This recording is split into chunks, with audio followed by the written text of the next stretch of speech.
So tell me, you seem very knowledgeable about all these spices and all this cooking. Where did this all begin for you?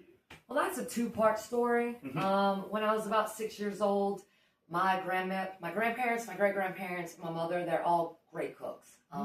Canadian, French, Indian cooks. And I acquired a passion for it, being in the kitchen with them at 6, which escalated to middle school when I kind of used to skip school to feed the neighborhood. I did. I would skip school. I would ride the bus to school. Before the bell rang, I'd walk back home. Half of my freaking neighborhood would walk back home with me. And then I would go home and I would cook like steaks and eggs or just different grits, breakfast stuff to feed the neighborhood kids. And they loved it. And then we'd walk back to school, and when the bell rang, we'd get on the bus and come home. But I don't know, just from like 6 years old to middle school, and then as an adult, I've always had a passion for cooking and sharing my heritage and my food with people everywhere. I mean, I've lived in Alabama, I've lived in Arkansas, I've lived all over the place.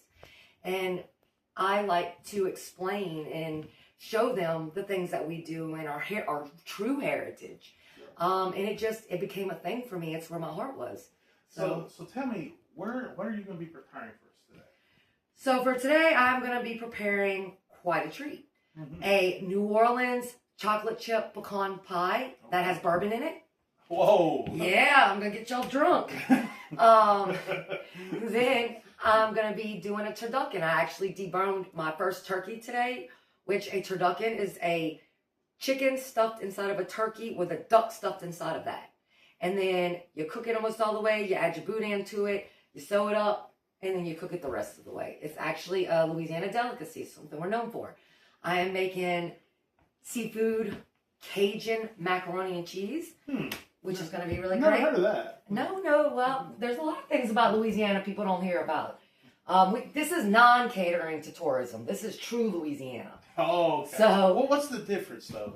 So catering is like, I'll have people that come in my restaurant, and they'll be like, do you have Old Bay? Well, that's a mortal sin where I'm from. Like, you go to any Louisiana house and you ask for freaking Old Bay, you're probably going to get fed to the gators. Oh, God. In my neck of the woods anyways. Yeah. Now, we're South Louisiana. Anything north of I-10, we consider Yankees, even if it is Louisiana, so I don't know what they do in their neck of the woods. But we don't use stuff like that. And people will come in and they will ask us, oh, do you have this? Do you have that?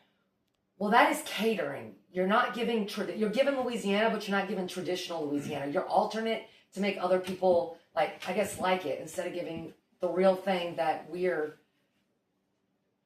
done our whole lives. Yeah. So my style of cooking is more traditional. It is passed down family recipes. It alters as, the freaking generations go, but not to the full extent of, like, we're going to put Old Bay in our food. Seems like you got a problem with this Old Bay. I do. I don't like Old Bay. That is the northern. That's the main thing. That's not, we use Slap Your Mama, Cajun Two-Step, Tony Chachere's. That's our seasonings. If you ain't sneezing when you're mixing all your stuff, then it ain't right. And I'm pretty sure you ain't going to sneeze from Old Bay. But see, I keep thinking, though, Louisiana is like hot sauce. Everything's hot and spicy. No.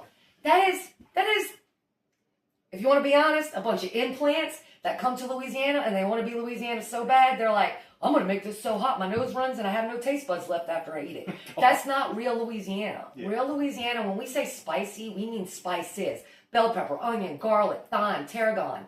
Different, just different seasonings. That's the spices. As far as we add a little bit of cayenne pepper because traditionally cayenne pepper opens the senses for you to taste all the flavors. So, but you have some of your Louisianans that like extra spicy, but a lot of them are implants that want to outdo. And most of them, I think, come from Texas. They're their own thing. Like I can't justify what they do and how they do it just because they put pickles and hot dogs in their gumbo or their freaking boils. It makes no sense. Well, this has been very fascinating. So, you ready to cook? I'm ready to cook. Let's go. All right.